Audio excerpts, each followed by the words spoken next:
Why the Brexit Party sucks. Before you dislike, this is not a Remainers video, nor is it a pro-UKIP video.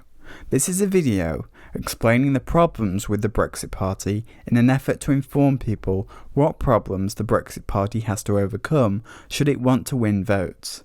Even if you don't agree with me, consider subscribing by the end of the video. Now, the British Conservative Party would suffer a crushing defeat if a general election were held today, according to a new poll. In a further humiliation, the survey also found that the new Brexit Party would beat the Tories, with the current main opposition, Labour, coming out on top. The Brexit Party's leader, Nigel Farage, says that the frustration of British voters has reached boiling point. We've got a two-party system that now serves nothing but itself. There is a complete breakdown of trust between the people in this country and our politicians. And frankly, they've revealed themselves to be grossly incompetent. Well, the new poll found that Farage's party would snap up a sizable number of seats in the House of Commons, while the Tories would lose a record number of MPs in their worst ever electoral result. It also suggests, too, that the Labour Party would emerge victorious from an election, but fall short of reaching a majority. And with European elections looming large, the Brexit Party is also on track for big wins in Brussels. Yes, polling shows the Brexit Party is proving to be the most popular party in polling for the EU elections and in touch with the Tories in a general election, but let's face it, we live in a parliamentary democracy, and that means parties have to unify a large enough majority of MPs or even MEPs on a large spectrum of issues to pass bills. If you can't make decisions, you can't run the country. That's why established parties tend to fare better, especially in general elections. Now, the European election will focus on the European issue in Britain, which has been transfigured into this new word called Brexit, which explains the Brexit Party's popularity. But the European elections themselves are abstract elections. People are voting on hypothetical futures for the UK's relationship with Europe, all of which present visions which are as yet untested. There's an assumption that an untested party is therefore not plagued with a reputation of lies and disappointment. While they don't have that reputation, and the established parties do, it doesn't mean that they can't disappoint. The problems with the Brexit Party aren't as simple as saying, well, they support leaving the EU and some people support remaining. So if more people support remaining, they aren't going to be the party in power. No, instead, the party is brand new, and so as of right now, has to persuade voters to vote for them. Hello, my name's Greg Knight. I'm the Conservative candidate for East Yorkshire. You'll get accountability with Conservative delivery. Make sure this time you get it right. Vote for Greg Knight. They will never be able to persuade Remainers to vote for them because Remainers believe leaving the EU will leave them worse off. Likewise, they will never be able to get hardcore Labour and Conservative voters to vote for them because, unlike those parties, they have not stood the test of time. But the Brexit Party is proving popular because most middle ground voters who voted Leave do not have any other credible Leave option which other people will also vote for.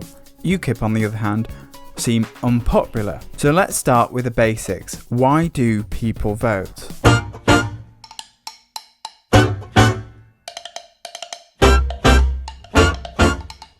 When you think about it, it's quite a personally costly thing to do. You need to stay aware of who you're voting for, be organised enough to register on time, leave work, go through whatever weather all the way to the polling station, and then put an X in a box only for it to be one of thousands in your area. Bitterly cold weather. And if you would spare a last thought for the hapless voter from Nottingham South, who put his cross on a ballot paper, decided he'd cast it wrong, panicked and tried to eat it. The presiding officer forced him to disgorge it, and the poor man now faces prosecution for willfully damaging the ballot paper. Not only has he not voted right, but he's going to get fined as well if the police decide to prosecute. Meaning the chance of it actually making a difference are somewhat slim. That's why many people don't bother. But some people do vote. They vote for different reasons, such as they care about other people, they are habitually influenced by political adverts, And some people are egocentric and feel that because they vote a certain way, other people will do too. Human beings are social creatures who want to both fit in and have a sense of control over the world around them. So imagine a street where each shop is a political party. A vote is like a purchase in a shop whereby the seller is the party and they're trying to get you to spend your personality, that's the currency, voting for them. Just like fashion, you wear your vote. Some people are super fashion conscious and stick to the type of clothes their friends wear. Some people are more expressionate and wear clothes that express their personality. Others make more calculated decisions based on price or don't change clothes unless they feel there is a need to do it. Where's this all going, you might ask? Well, Nigel Farage is a popular, well-known politician and leader of the party. This means he is an established brand. He suits some of the people who want to fit in. He is known as one of the key figures of the Leave campaign, and the new branding of the Brexit Party fits with that image. He's good at articulating his point of view, and he promised to take the UK out of the EU without a deal. He's the only party offering this option. All the other parties are offering either to stay with the customs union or remain inside the EU completely. So if you feel that you fit within a community of leavers, whether that be your friends or a more virtual sense of belonging, then you're more likely to vote for the Brexit Party. However, the Brexit Party is not an established brand, as say the Conservatives or Labour. For many, that puts them outside of the scandals and false promises of those parties and gives him a benefit. For others, it puts him at that untested disadvantage. We don't know his wider policies, and apart from the £2 million he receives from party members, we don't know where the £100,000 comes from that funded the party by an independent donor. Secondly, if you're worried about the state of the country at the moment, it could be argued by your peers and the media that Farage himself is partly responsible, so therefore the only way to end the chaos would be to vote elsewhere.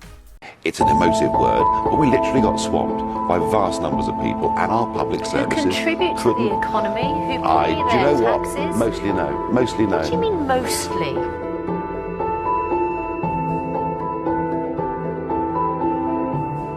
That Obama creature said, loathsome individual who couldn't stand our country, and said we'd be at the back of the queue.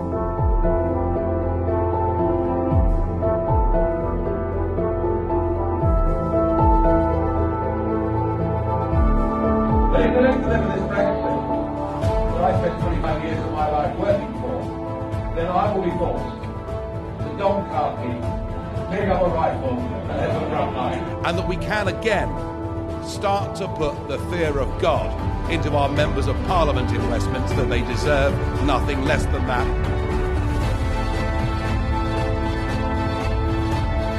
By the way, I think immigration's a good thing. It's been of considerable benefit to this country, and I'm proud that people...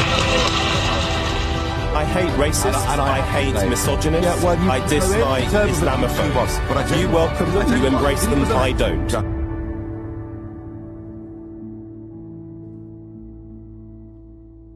The third reason why people won't invest votes into the Brexit Party and Farage is the currency of racism.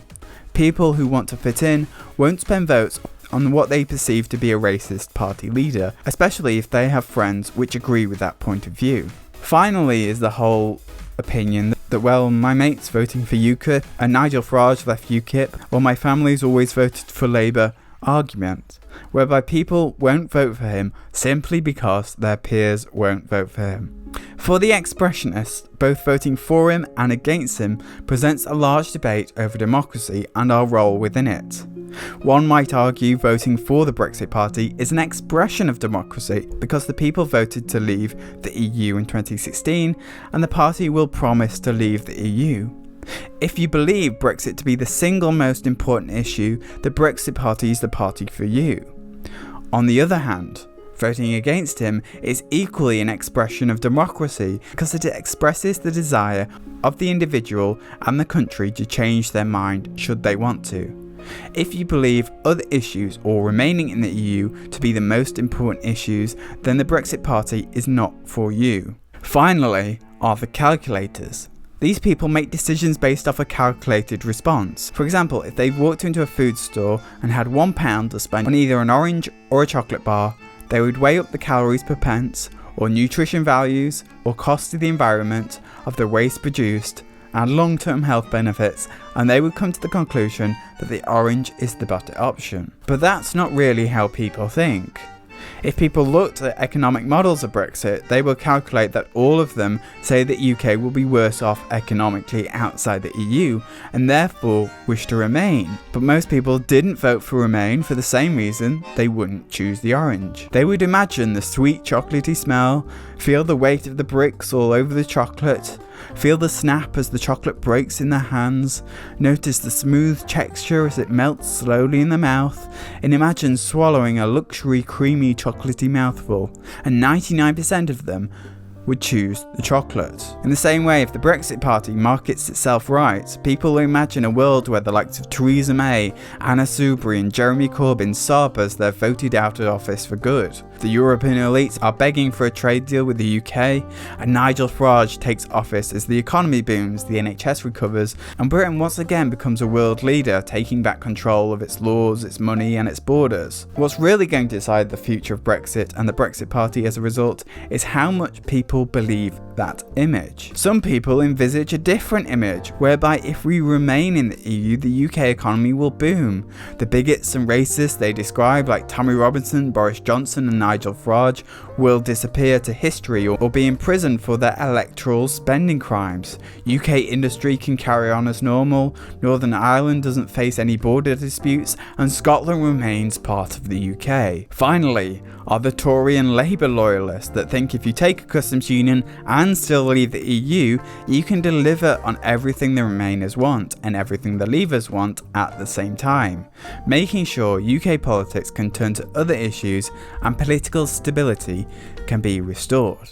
But the truth is, none of those visions will come true, because the EU election itself doesn't represent anything, and because the opposition voices in any election outcome still influence the outcome. Just because the Tories are in power doesn't mean that Parliament automatically passes every Tory bill, for example. As with all parties, the people that disagree with the Brexit Party more will affect the outcome of their success more than the people that agree with them or the people they can persuade to agree with them. Even if they win the most votes, they could still be held back from delivering anything from all the other parties and therefore disappoint. What's worse is that because the EU elections are so abstract, in that MEPs we vote for might not even take their seats, the Brexit Party itself might be completely powerless. So some people think that it doesn't matter how much of that comes true, just as long as they get to have their say on what they want to say. Others think that, well, you shouldn't be allowed to say what you want to say because what you're saying is stupid. The Brexit Party sucks because it doesn't answer that problem that we can only imagine what happens if we leave. But the Remain parties or the soft Brexit parties also suffer the same battle, presenting an imaginary vision and getting voters to believe and trust it will happen. The established parties fare better on other issues, but not on Brexit. Brexit is unknown political territory. For some, a leap in the dark, for others, a bold new step into a new world.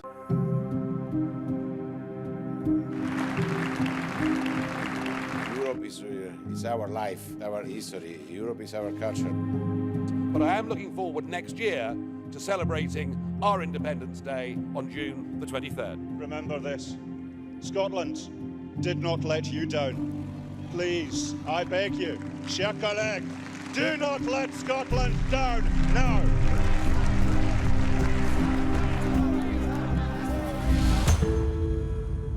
Mais vous avez menti. Vous n'avez pas dit la vérité. Vous avez rétabli la vérité. It is the unelected commission that have the sole right to propose legislation. We don't talk about what is the biggest threat for the moment in Europe, that is undermining the values and the principles of the European Union. And nobody does it. Well, we will do it. The upcoming EU elections are so abstract they're almost fictional. The Brexit Party sucks because they're capitalising on that abstraction. Eventually, reality will come and either the nation will be divided or disappointed. Not necessarily their fault, but the fault of the people with different visions for the UK.